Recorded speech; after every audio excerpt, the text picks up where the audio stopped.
This is Peru, a country of approximately 1.2 million square kilometers.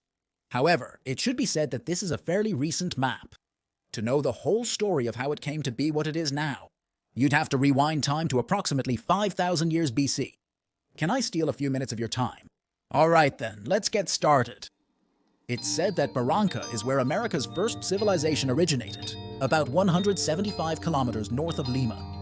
This was known as Carol.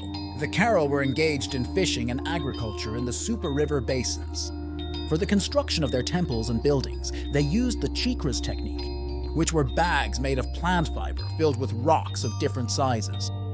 Around 1800 BC, the settlements of Carol were apparently abandoned due to natural disasters such as the Boy phenomenon and probable earthquakes.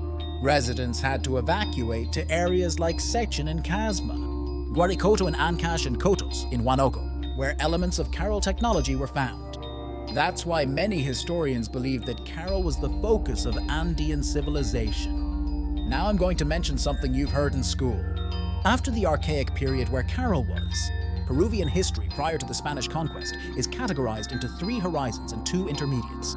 We'll briefly discuss 5 periods. The first is the early horizon, which spans between the years 1500 and 500 BC, a period in which 2 great cultures stand out. We have Paracas in present-day Ica from 700 to 200 BC, which in turn is divided into 2 major periods. The Paracas Caverna, where they were characterized by burying their dead through funeral bundles with various offerings inside them, and Paracas Necropolis. Indeed, the Paracas were great doctors, and this can be evidenced in the famous cranial trepanations.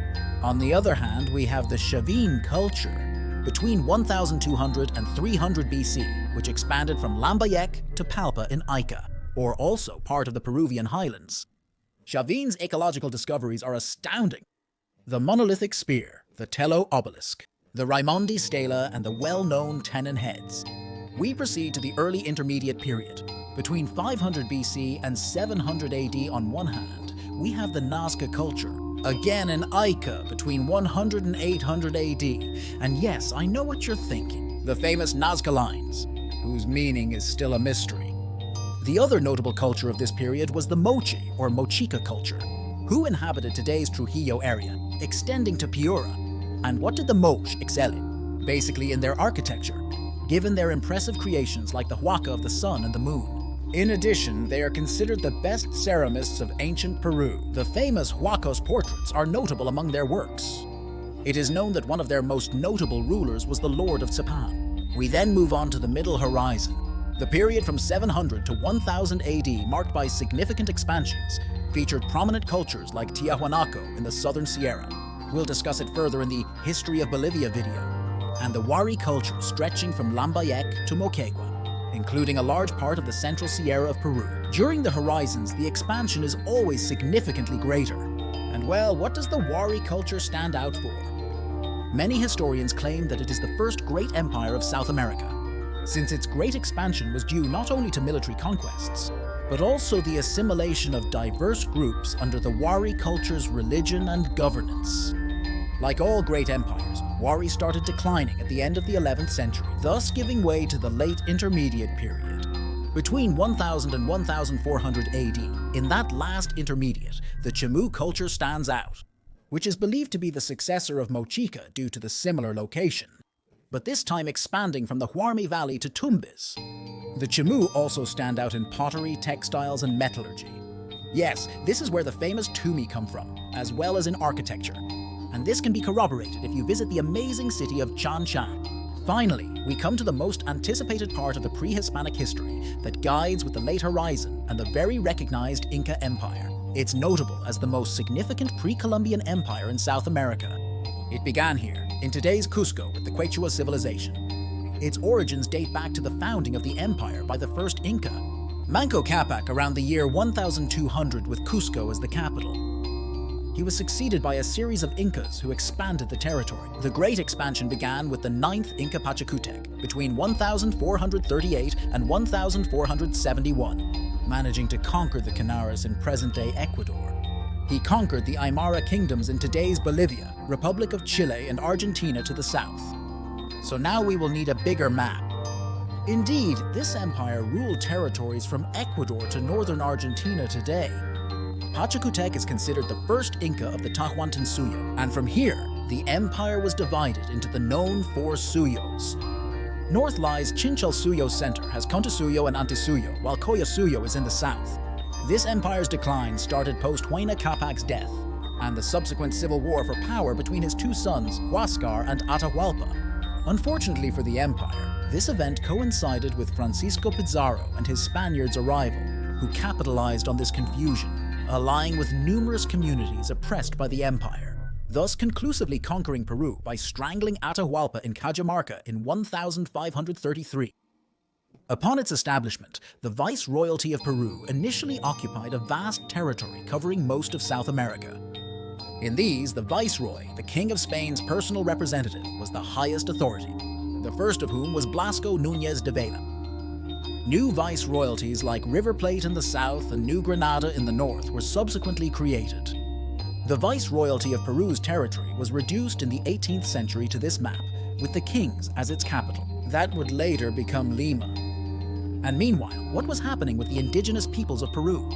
Well, the indigenous people were subjected to a mita system where they performed forced labor for low wages. They were imposed with the Catholic religion, and their rights were in every sense crushed. But what an abuse, right?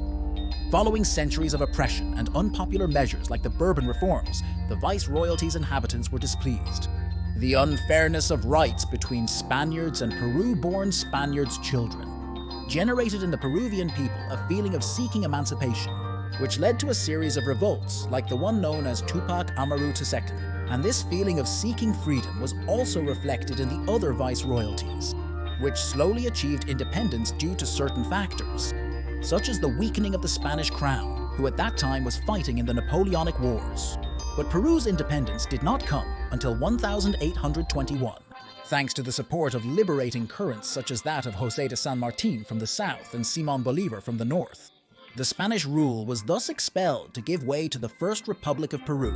During the early years of the Republic, there were significant confrontations with also new neighboring countries due to discrepancies in the boundaries established by the Spaniards. Among them, the War of the Peruvian-Bolivian Confederation between 1876 and 1899 stands out, which set the Peruvian-Bolivian Confederation against the Republic of Northern Peru, which was supported by Republic of Chile, and the result was the defeat of the Confederates, and thus the definitive separation of Bolivian territory, leaving the map as such. Following this came the bloody Pacific War between 1879 and 1884, which originated in the first instance due to territorial discrepancies between Bolivia and Republic of Chile.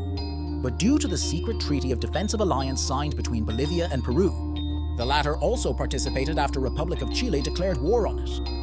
The event took place in two campaigns. The first one, maritime, where the Peruvian of the millennium, Admiral Miguel Grau, stands out, and subsequently, the land campaign, which ends with the invasion of Lima by the Republic of Chilean army and thus the surrender of Peru, resulted in around 10,000 casualties and the final transfer of the Tarapacá region to Republic of Chile, along with the occupation of Arica and Tacna and a completely devastated Peru.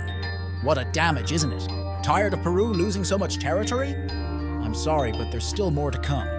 In 1909, Peru renounced sovereignty over the Amazon region of Federative Republic of Brazil to Federative Republic of Brazil via the Valer Treaty of Rio Branco, leaving the map like this. It has shrunk quite a bit, hasn't it? But wait, here comes something encouraging. Remember, Arica and Tacna went to Republic of Chile. In 1929, Tacna was returned to Peru via the Treaty of Lima, thus recovering part of the territory lost during the Pacific War. With this, and with some border agreements with Colombia through the Salomon-Lozano Treaty of 1922, rectified post a short 1933 war between the two nations. The map of Peru is thus. Wow, we are getting closer to what the current map is. And I think I'm forgetting someone. Ah, right. The northern neighbor, Ecuador. Well, with them, the borders were not fully defined until 1942, after the Colombian-Ecuadorian War, and it ends with the Rio de Janeiro Protocol, where Peru affirms its sovereignty over the contested lands. So finally, the map of Peru would remain as we know it today. I've discussed territorial history a lot, neglecting some of the Peruvian people's history. During the 20th century, there were several governments, such as Leguia's from Huánuco in the 1920 SI, the militarism in the 30s, the return to democracy in the 1940 SS, and a period of oligarchy during the 50s. But ultimately, one of the most controversial rulers in history was John Velasco Alvarado, who gained power through a coup and governed from the late 60s to 1975. He is well known for implementing the well-known agrarian reform, which generally was founded on the exploitation of millions of hectares of the settled to award them to peasant communities. While many people agreed with this due to the wise labor abuses committed against the peasants, the truth is that this generated an immense external debt that laid the foundations for the subsequent economic crisis of the 80s, including President Alan Garcia's effective management, with whom hyperinflation rose to levels never seen before, and Peru was considered among the poorest countries in the world. Moreover, several revolutionary groups sprang up due to public discontent, influenced by radical left-wing regimes like the Union of Soviet Socialist Republics in Cuba. That's right. By this I mean Shining Path and Movement of Revolutionary Left, which plunged the country into a dark era of terrorism where around 70,000 people lost their lives. These terrorist groups peaked in expansion in 1990, occupying all this space. But well, don't worry. As every terror regime, this one had to collapse too. And it was during the presidency of Alberto Fujimori that both insurgent groups were finally defeated. The famous 1997 operation of Chavin de Huántar is highlighted here. Unfortunately, signs of corruption and human rights violations were later found by President Fujimori and his advisor, Vladimiro Montesinos, which led him to resign months into the start of his third term in the year 2000. He was succeeded by new governments, which, while maintaining a stable, continuously growing economy, all of these have been questioned for being involved in one of the biggest corruption scandals in history, whose protagonist is the Federative Republic of Brazilian company Odebrecht, scandal for which even the president Pedro Pablo Kuczynski had to resign due to a possibility of vacancy for moral incapacity, and was succeeded by the vice president Martin Vizcarra. We have reached the present day,